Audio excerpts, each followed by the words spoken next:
Hello दोस्तों, हमारे channel the history 0.2 में एक बार फिर आपका स्वागत है। प्राचीन भारत में शिक्षा और ज्ञान का एक विशाल इतिहास है। दुनिया भर से हजारों प्रोफेसर और लाखों छात्र यहाँ रहते थे और कई विज्ञानों और विषयों का अध्ययन और अध्यापन करते थे। उनमें से एक मिथिला विद्यापीठ है। जी हाँ दोस्तों, आजा बताने वाले हैं हम आपको प्राचीन मिथिला विद्यापीठ यूनिवर्सिटी के बारे में। प्राचीन मिथिला विद्यापीठ भारत का एक प्राचीन विश्वविद्यालय था जो न्याय शास्त्र तथा तर्कशास्त्र के लिए प्रसिद्ध था।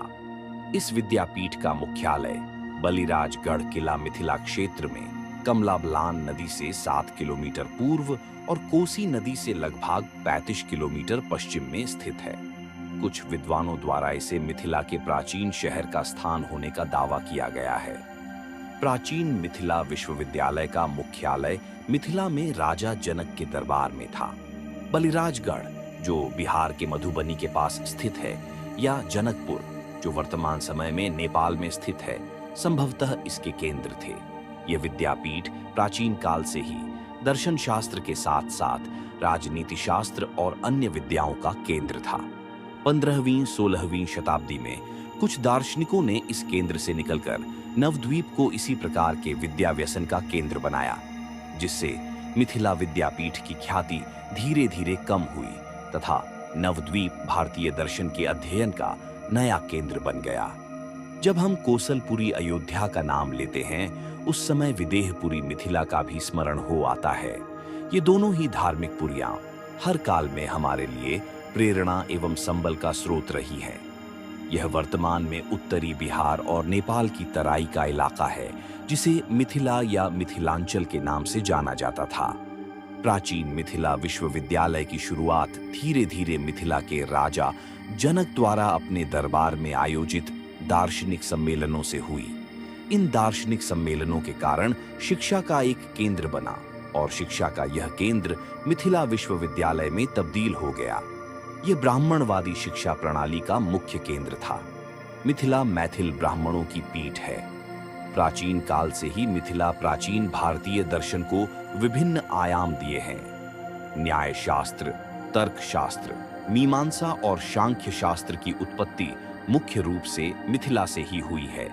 वैदिक शिक्षा मिथिला में वैदिक और ब्राह्मण संस्कृति के विस्तार के साथ गंगा के मैदान के साथ पूर्व की ओर शुरू हुई। कुछ स्रोत ब्राह्मणवादी अध्ययन के इस केंद्र को प्राचीन मिथिला विश्वविद्यालय मानते हैं। 12वीं, 13वीं से 15वीं शताब्दी ईस्वी तक यह न्याय शास्त्र और तार्किक विज्ञान का एक महत्वपूर्ण केंद्र था। रामायण में मिथिला में राजा जनक के दरबार का उल्लेख है, जो विद्वानों और दार्शनिकों को आकर्षित करता था।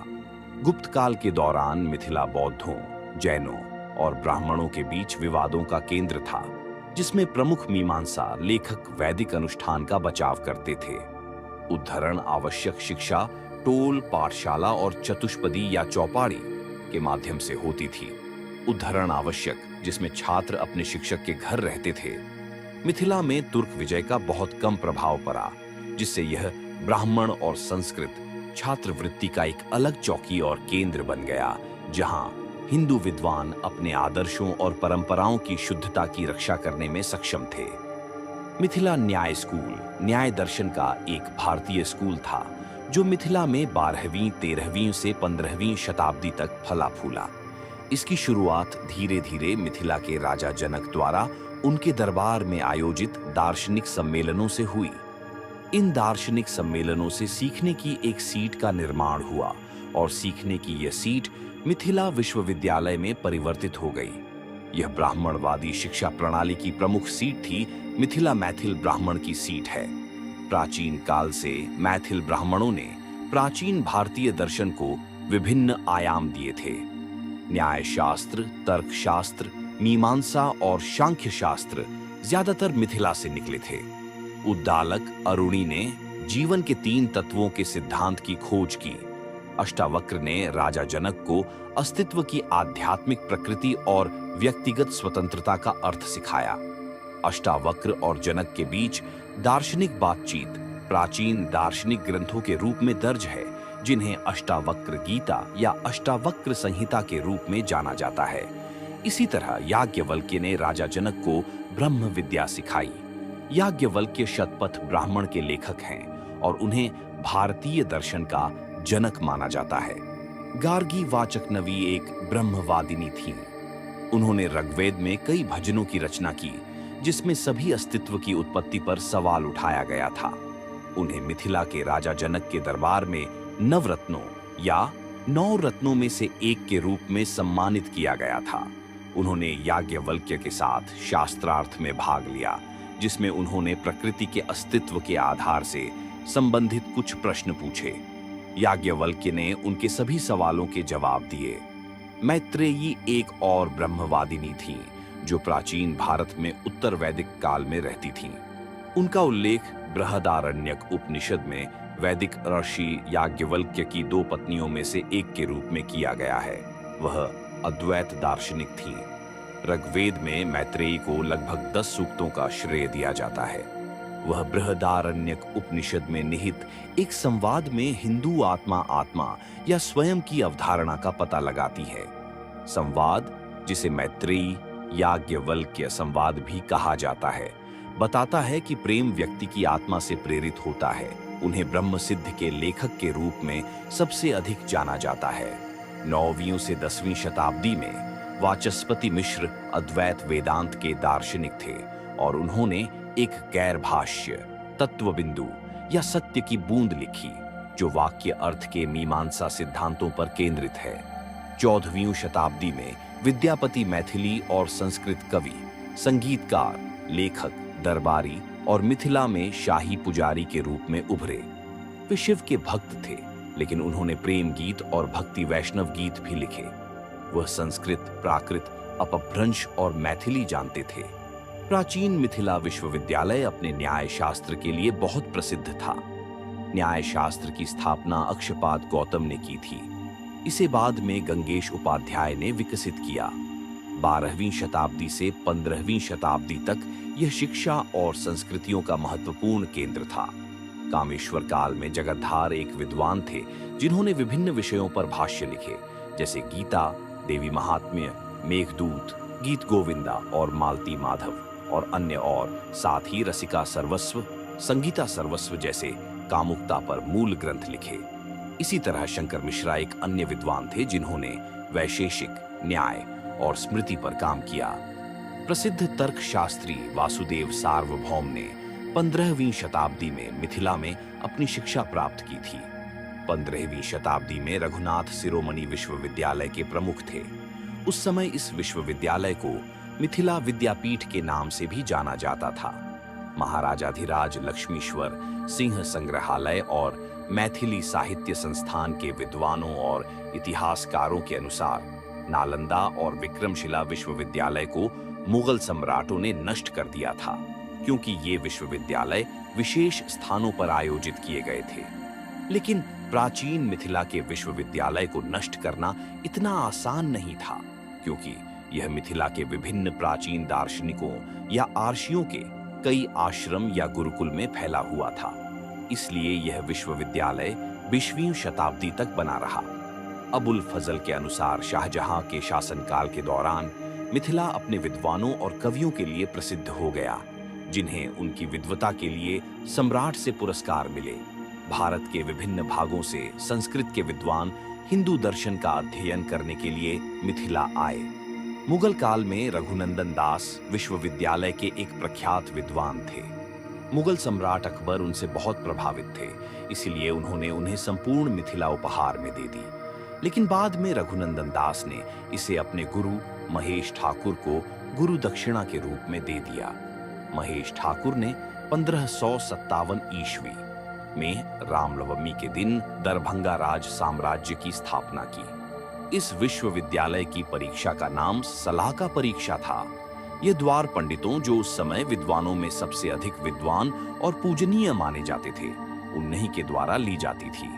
इस परीक्षा में अभ्यर्थी को एक पांडुलिपि में पृष्ठ के उस भाग की व्याख्या करनी होती है जिसमें सुई चुभोई गई होती है। यह परीक्षा उम्मीदवारों के लिए स्नातक प्रमाण पत्र पूरा करने के लिए होती थी। साल का परीक्षा से भी कठिन स्तर की परीक्षा होती थी, जिसमें उम्मीदवार को जनता के सामने परीक्षा में उपस्थित होना होता था। बाद की परीक्षा को सदयंत्र के नाम से जाना जाता था। इस परीक्षा में विद्वान या उम्मीदवार से उनकी पसंद के लोग किसी भी विषय पर कोई भी प्रश्न पूछ सकते थे। इस सदयंत्र परीक्षा को उत्तीर्ण करने के बाद विद्वानों को ज्ञान के स्तर के अनुसार उपाध्याय, महोपाध्याय और महामहोपाध्याय 3 विभिन्न श्रेणियों से सम्मानित किया जाता था। ये सम्मान विद्वानों के बीच काफी प्रतिष्ठित थे। मिथिला विश्वविद्यालय की शिक्षा व्यवस्था बहुत सख्त थी। इतिहासकार जॉन के अनुसार किसी को भी विश्वविद्यालय के ग्रंथों की नकल विश्वविद्यालय के बाहर करने की अनुमति नहीं थी। किसी को केवल ग्रंथों को याद रखना होता है। इस विश्वविद्यालय में अध्ययन की न्यूनतम अवधि 12 वर्ष थी। उसके बाद विद्यार्थी स्नातकोत्तर अध्ययन और अध्यापन जारी रखते थे। विश्वविद्यालय के विद्यार्थियों के आदर्श गुण शांति संता, आत्मसंयम, दंत, आत्मत्याग, उप्रता और धैर्य तितिक्षा थे। मिथिला में बहुत से विद्वान और शिक्षक थे जिन्होंने राज्य में शिक्षा प्रणाली को समृद्ध किया। उनके नाम इस प्रकार है। पहला, महर्षि पंचशिख ने मिथिला के राजा धर्मध्वज जनक को सांख्य शास्त्र का उपदेश दिया। उन्होंने षष्ठी तंत्र की रचना की। यह पुस्तक सांख्य शास्त्र के 60 अध्यायों की है। उन्होंने प्रकृति, आत्मा, अनुभूति और क्रिया की क्षमता और अलौकिक शक्तियों की प्रकृति पर 60,000 श्लोक लिखे।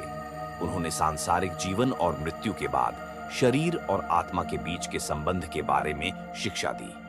दूसरा, आर्षि व्यास के पुत्र सुखदेव राजा जनक से उच्च आध्यात्मिक ज्ञान का अध्ययन करने के लिए मिथिला आए थे। अयाची मिश्र भवनाथ मिश्र न्याय शास्त्र के विद्वान थे। वे न्याय शास्त्र के प्रसिद्ध विद्वान थे। उन्होंने अपने शिष्यों को निःशुल्क शिक्षा दी। गुरु दक्षिणा के नाम पर उन्होंने अपने शिष्यों से 10 लोगों को शिक्षा देने को कहा। उन्होंने अपने बेटे शंकर मिश्र को भी शिक्षा दी। शंकर मिश्र ने अपने पिता की शिक्षा के आधार पर 19 पुस्तकें लिखी। मिथिला में ज्योतिष और खगोल विज्ञान। प्राचीन मिथिला में कई खगोल शास्त्री और ज्योतिषी थे जिन्होंने खगोल विज्ञान और ज्योतिष को विकसित किया। वरुणची ने 11वीं शताब्दी में भार्गव मुहूर्त की रचना की। 13वीं शताब्दी में हरिनाथ ने संकेत कौमुदी लिखी, जबकि उन्होंने फलित ज्योतिष पर काम किया। वह स्मृतिसार के भी लेखक हैं। इसी तरह धीरेश्वर ने बुद्धि प्रदीप लिखा, जो शुभ दिन और रात की गणना से संबंधित है। 14वीं शताब्दी में जीवेश्वर धीरेश्वर के पुत्र ने रत्न शतक लिखा, जो एक मुहूर्त ग्रंथ है। हरदत्त देवादित्य के पुत्र ने दैवज्ञ बांधव और गतिनाम माला लिखी। चंडेश्वर वीरेश्वर के पुत्र ने ज्योतिष पर लिखा, जिसे कृत्य चिंतामणि के नाम से जाना जाता है। 15वीं शताब्दी में विद्यापति के पिता गणपति ठाकुर ने ज्योतिष विद्यापति ने ज्योतिष दर्पण लिखा। विद्यापति के सहयोगी एमएम पक्षधारा एमएम वटेश्वर के पुत्र ने ज्योतिष पर 2 रचनाएं लिखी, जिन्हें सुबोध और तिथि चंद्रिका के नाम से जाना जाता है। हरिपति विद्यापति के पुत्र ने व्यवहार प्रदीपिका लिखी, जो कामेश्वर सिंह, दरभंगा संस्कृत विश्वविद्यालय और मिथिला अनुसंधान संस्थान दरभंगा में संरक्षित है। नरहरि ने ज्योतिष पर स्वरोदय टीका और अहिबाला चक्र की रचना की। मधुसूदन ने ज्योतिष प्रदीपनकुरा लिखा, जो इंडिया ऑफिस लाइब्रेरी लंदन में संरक्षित है। मिथिला में राजनीति विज्ञान चंदेश्वर ठाकुर ने 13वीं शताब्दी के उत्तरार्ध में कर्नाटक राजा के संरक्षण में राजनीति रत्नाकर की रचना की। वे मिथिला के सबसे प्रसिद्ध राजनीतिक विचारक थे। राजनीति रत्नाकर मिथिला में राज्य के मामलों और राजनीति के विषय पर सबसे पुराना कार्य है। इसी तरह ज्योतिश्वर ठाकुर ने वर्ण रत्नाकर की रचना की। उन्होंने 84 प्रकार के राजसी गुणों और 36 प्रकार के हथियारों के उपयोग के बारे में विस्तृत वर्णन किया था, जिसमें एक सक्षम राजा को निपुण होना चाहिए। उन्होंने प्रशासनिक अधिकारियों की एक लंबी सूची दी है और साथ ही दरबारी जीवन और उसकी मर्यादा का भी विशद वर्णन किया है। मिश्रु मिश्र ने विवाद चंद्र की रचना की। विद्यापति ने विभाग सार की रचना की। विभाग सार में विद्यापति राजतंत्र का पुरजोर समर्थन करते हैं और उनका मानना है कि राजा ही सभी कानूनों का मुख्य स्रोत है। इसी तरह वर्धमान ने दंड विवेक और वाचस्पति मिश्र ने व्यवहार चिंतामणि लिखी। ये कानून प्रशासनिक मामलों और न्याय पर अच्छी तरह से चिह्नित कार्य हैं, इसलिए वे समकालीन राजनीति के अध्ययन के लिए महत्वपूर्ण हैं। नवद्वीप विश्वविद्यालय का जन्म मिथिला के गंगेश उपाध्याय और नवद्वीप के रघुनाथ शिरोमणि ने बौद्ध दर्शन के तर्क से मुकाबला करने और बौद्ध धर्म के प्रभाव को कम करने के लिए उन्हें हराने के लिए न्याय शास्त्र का एक नया संस्करण विकसित किया, जिसे भारतीय दर्शन के नव्य न्याय स्कूल के रूप में जाना जाता है। उन्होंने नवद्वीप नदिया जिला में हिंदू दर्शन के लिए एक नया विश्वविद्यालय स्थापित किया, जिसे नवद्वीप विश्वविद्यालय या नादिया विश्वविद्यालय के रूप में जाना जाता है। वासुदेव सार्वभौम को एक बार मिथिला विश्वविद्यालय के ग्रंथों की नकल करने से रोका गया था। फिर उन्होंने तत्व चिंतामणि के पूरे भाग और कुसुमांजलि के छंद संबंधी भाग को याद करने का संकल्प लिया। फिर उन्होंने नदिया में ग्रंथों को लिखा, जिसे उन्होंने याद किया और नादिया में नए विश्वविद्यालय की स्थापना में मदद की। महामहोपाध्याय गोकुलनाथ 1650 से 1750 ईस्वी से मिथिला की प्रतिष्ठा और महत्व में गिरावट आई। यहीं से नादिया हिंदू दर्शन के अध्ययन का दूसरा केंद्र बनकर उभरा। तो दोस्तों, अगर ये जानकारी आपको अच्छा लगा तो वीडियो को लाइक करें और चैनल को सब्सक्राइब करके बेल आइकन को दबाना ना भूलें। धन्यवाद।